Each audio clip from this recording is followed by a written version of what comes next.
Susie Favor Hamilton is a middle distance runner who represented the U.S. during 3 Olympic Games. But Hamilton, now in her 40s, has made a shocking admission. The 3-time Olympian admitted in a series of Twitter posts that she worked as a high-end call girl. Hamilton said that she made the decision during a turbulent time in her life. According to the Smoking Gun website, Hamilton charged $600 an hour for her services. Now, on her Twitter account, Hamilton tried to explain her choice. She wrote, quote, "I realize I have made highly irrational choices and I take full responsibility for them. I was drawn to escorting in large part because it provided many coping mechanisms for me when I was going through a very challenging time with my marriage and my life. It provided an escape from a life that I was struggling in. It was a double life."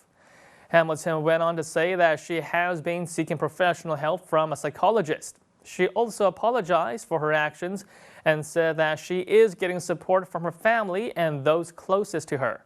Hamilton ended the Twitter post by saying that she fully intends to make amends and return to being a good mother, wife, daughter, and friend.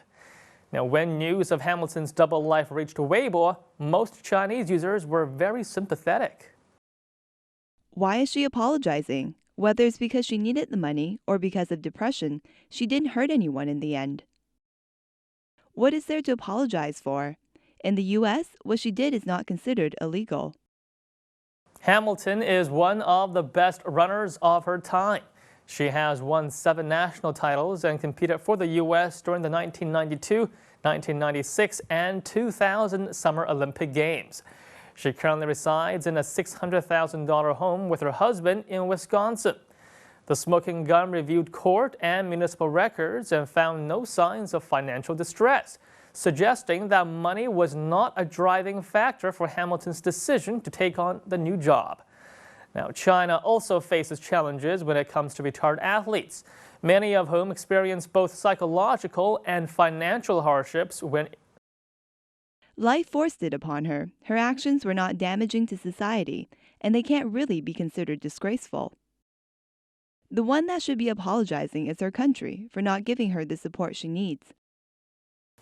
China also faces challenges when it comes to retired athletes, many of whom experience both psychological and financial hardships when they reintegrate into society.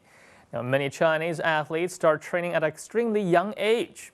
Although the system is changing, most of these athletes have to choose between pursuing the path of professional sports and completing school. Now, those that choose the path of professional sports dedicate all their waking hours to intense and sometimes character-testing training.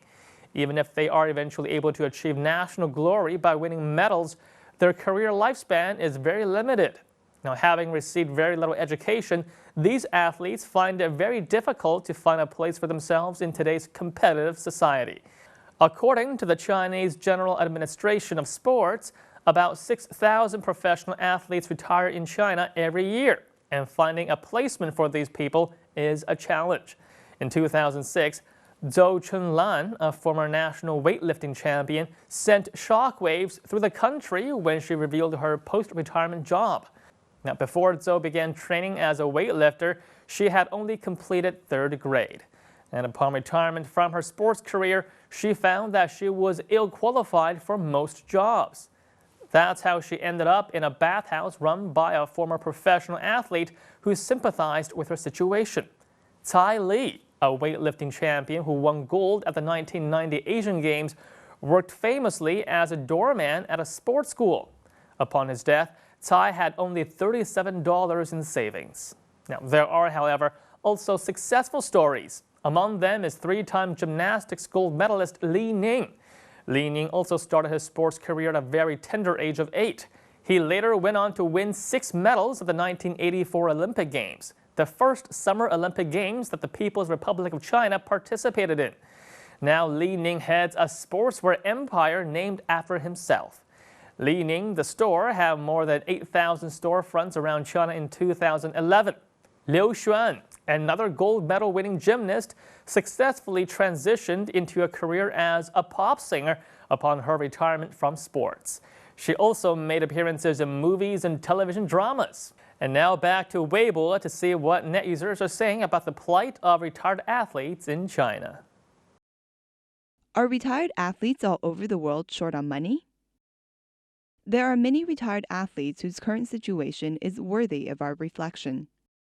Not every athlete can become a star. For those Olympians who don't win a medal, who will remember them and who will care about their living conditions?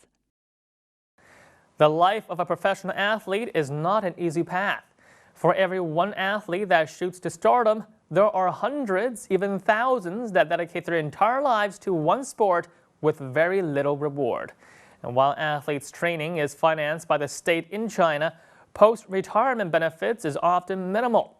Prior to the 2008 Olympic Games in Beijing, former speed skating Olympian Ye Qiaobao called on the Chinese government to give athletes the same social benefits as former soldiers. With huge personal sacrifices and a training regime that is similarly demanding, it certainly is not hard to put athletes on the same level as soldiers.